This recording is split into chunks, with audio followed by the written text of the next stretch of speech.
Shalom, bonjour à tous. On va évoquer aujourd'hui quelques minagim, quelques coutumes de Chag HaShavuot, la fête de Shavuot. Alors, chaque fête a sa spécificité, son unicité, mais Chag HaShavuot, la fête de Shavuot, est quand même assez particulière en soi que c'est le jour unique dans l'histoire où Hachem, le créateur du monde, s'est dévoilé à tout un peuple pour lui donner sa Torah, ses préceptes, ses commandements qui vont en fait permettre à l'homme de s'unir à lui et de pouvoir donc répondre à ce pourquoi il est sur cette terre. Il faut savoir que chaque fête n'est pas le souvenir d'un événement passé, on ne se souvient pas de ce qui se serait passé avec nostalgie, mais c'est une possibilité chaque année de renouveler en chacun d'entre nous des forces psychiques pour se rapprocher encore plus d'Hachem. La fête de Shavuot, qui est le jour du don de la Torah, est une réelle occasion de recevoir de nouveau cette Torah, c'est-à-dire de renouveler en nous un peu plus de cœur, d'enthousiasme, de volonté à étudier la Torah et à accomplir les commandements qui y sont mentionnés.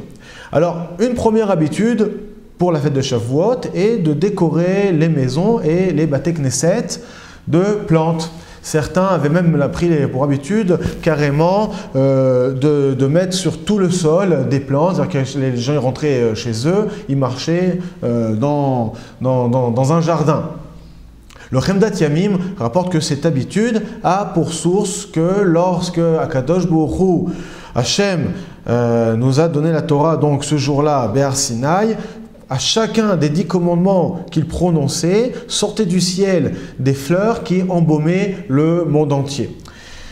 Tout ça, pourquoi? Pour que ce jour-là, vraiment, soit unique dans le monde et que ce n'est pas seulement... Quand on a un cadeau de valeur à donner, on ne le donne pas comme ça à la va-vite. Il faut quand même autour mettre un gros scénario. Et beaucoup de nissim, de niflaot, beaucoup de miracles et de choses extraordinaires se sont passées ce jour-là, notamment donc le fait que des fleurs sortaient du ciel et embaumaient le monde entier. Une deuxième habitude, après avoir consommé le repas de la fête, tout le Ham Israël a pris sur lui de veiller, de rester éveillé la nuit de Shavuot pour étudier la Torah.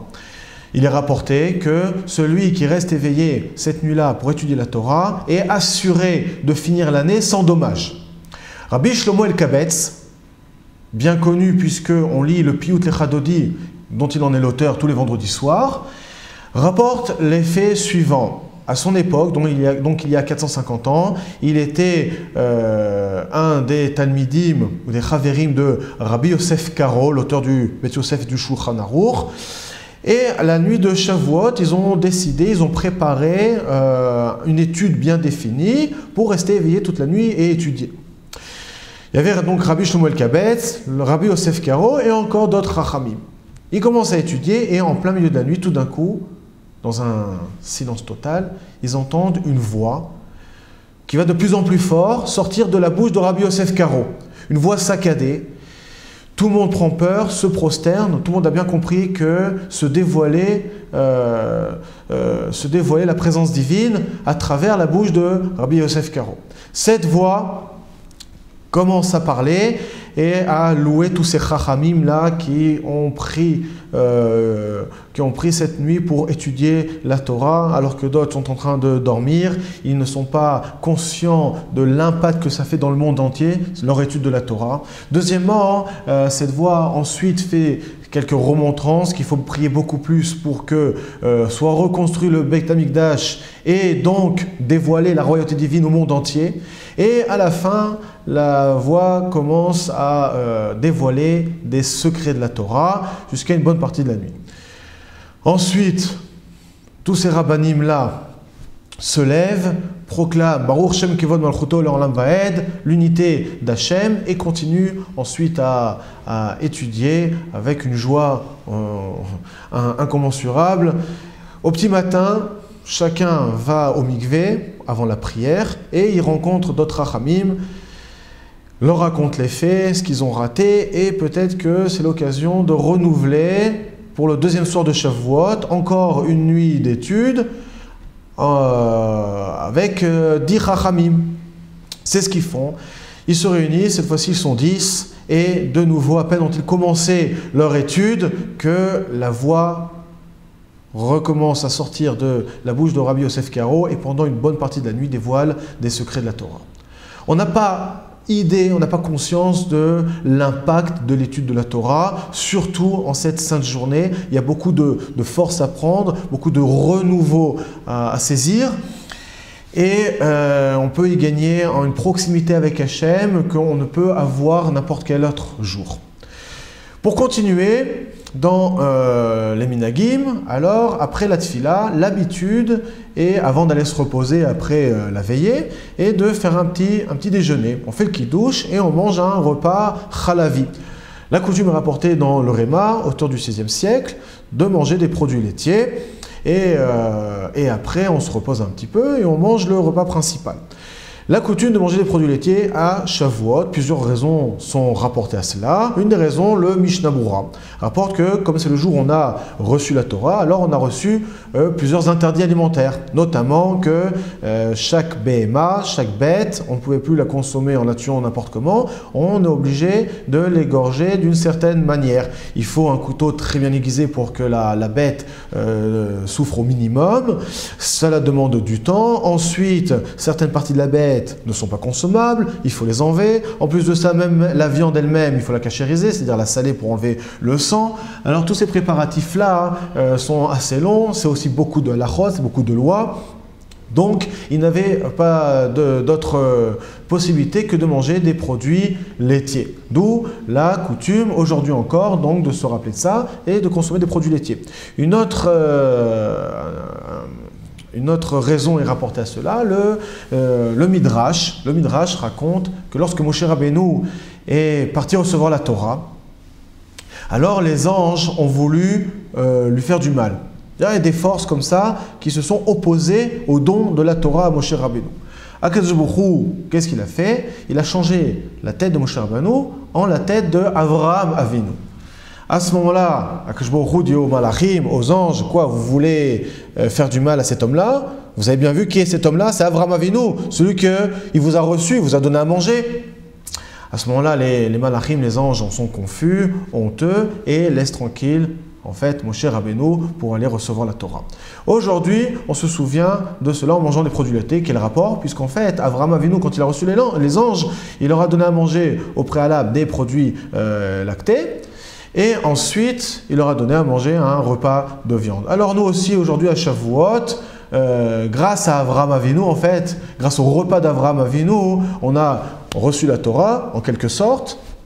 Alors on se rappelle de ça en mangeant aussi le même repas que Avraham Avinu avait concocté, avait préparé aux anges. C'est-à-dire des produits lactés au préalable et ensuite un bon repas de viande. D'autres réponses encore sont rapportées. Le jour de Shavuot correspond aussi au jour où Moshe Rabbeinu a été sauvé. C'est-à-dire que sa mère Yocheved l'avait caché un certain moment et puis à Shavuot, elle lui a préparé donc dans un panier bien hermétique, l'a mis dedans et l'a fait couler sur les eaux du Nil. À ce moment-là, la fille de Paro remarque le panier dans lequel on entend les pleurs d'un bébé, le ramasse, l'adopte et ainsi de suite. Ce jour-là était le jour de Shavuot. Moshe Rabbeinu avait refusé de prendre du lait des non-juives et donc il avait fallu aller chercher du côté des juifs quelqu'un qui pourrait nourrir cet enfant. Grâce à cette bouche qui s'est préservée d'aliments interdits, alors elle a eu le mérite de recevoir la Torah et que nous aussi aujourd'hui on en bénéficie. Encore une dernière raison qui est rapportée, c'est le manger des produits laitiers en fait nous fait allusion que le but de la Torah n'est pas seulement de l'étudier, de l'accomplir, mais aussi de la diffuser, de l'apprendre aux autres. Quel rapport avec le lait? Alors on sait que de la même manière que le veau veut allaiter et veut profiter du lait de la vache elle aussi a un grand besoin, d'autant plus, de vider le lait de son pied. C'est-à-dire que le lait vient allusionner qu'il y a aussi, on prend, mais aussi on donne. En tout cas, peu importe les raisons pour lesquelles on mange des produits lactés, le but de manger des produits lactés n'est pas un but en soi, mais plutôt une possibilité de se réunir en famille et justement d'évoquer toutes ces allusions à quoi fait référence le fait de manger des produits lactés. Tout ce qu'on vient d'évoquer sont une possibilité de réfléchir un peu plus à toutes ces notions-là. Enfin, pour terminer, il est un très bon usage de lire les Tehillim pendant Shavuot. Pourquoi? En fait, c'est le jour où David Améler est décédé. La Gemara raconte comment David Améler est décédé. Il avait demandé à Akadosh Baruch Hu de lui dévoiler le jour où il allait mourir. Akadosh Baruch Hu ne pouvait pas lui dévoiler le jour exact où il allait mourir, mais il lui a dit que ce serait un Shabbat. Depuis, qu'est-ce qu'a fait David Améler? Tous les Shabbats, Yom Tov inclus, c'est appelé Shabbat, tous les Shabbats, David Améler ne s'interrompait pas une seconde d'étudier la Torah. Et quand quelqu'un étudie la Torah, il a une protection particulière, l'ange de la mort n'a pas d'emprise sur lui.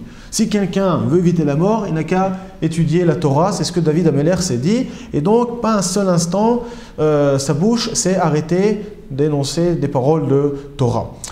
Le Shabbat, le Yom Tov, où David Améler devait partir, alors Malach Hamavet est bien embêté, parce qu'il n'a aucune emprise sur lui. Qu'est-ce qu'il a fait? Il a commencé à faire bouger des arbres dans le jardin. David Améler, en entendant ça, se demandait qu'est-ce qui se passait. Tout en continuant d'étudier la Torah, il commence à descendre les escaliers pour aller voir qu'est-ce qui se passe dehors. L'escalier, une marche, se fissure sous ses pieds. À ce moment-là, David Améler, pris par surprise, s'interrompt un petit instant d'étude de la Torah. À ce moment-là, le Malach Hamavet en a profité pour prendre son âme. Comme ça raconte la Gemara. En général, on sait que le jour où meurt un tzaddik, en général, c'est le jour aussi où il est né, puisque Akadosh Baruch Hu fait en sorte que les tzaddikim vivent des années complètes. Alors, d'après cela, le jour de Shavuot n'est pas seulement le jour de la mort de David Améler, mais aussi le jour de sa naissance. Et donc, les Tehillim ont beaucoup plus d'impact quand on les récite ce jour-là que n'importe quel autre jour de l'année. C'est pour ça que beaucoup de gens profitent de l'après-midi de Shavuot pour finir tout le livre de Tehillim. En tout cas, si on n'a pas les forces de pouvoir tout lire, au moins d'en lire quelques-uns et de savoir que chaque mot de Tehillim, même si on ne les comprend pas forcément, ont un grand impact dans les cieux pour une quelconque demande. Voilà, en gros, quelques coutumes de Shavuot. Je vous souhaite une bonne fête et à bientôt.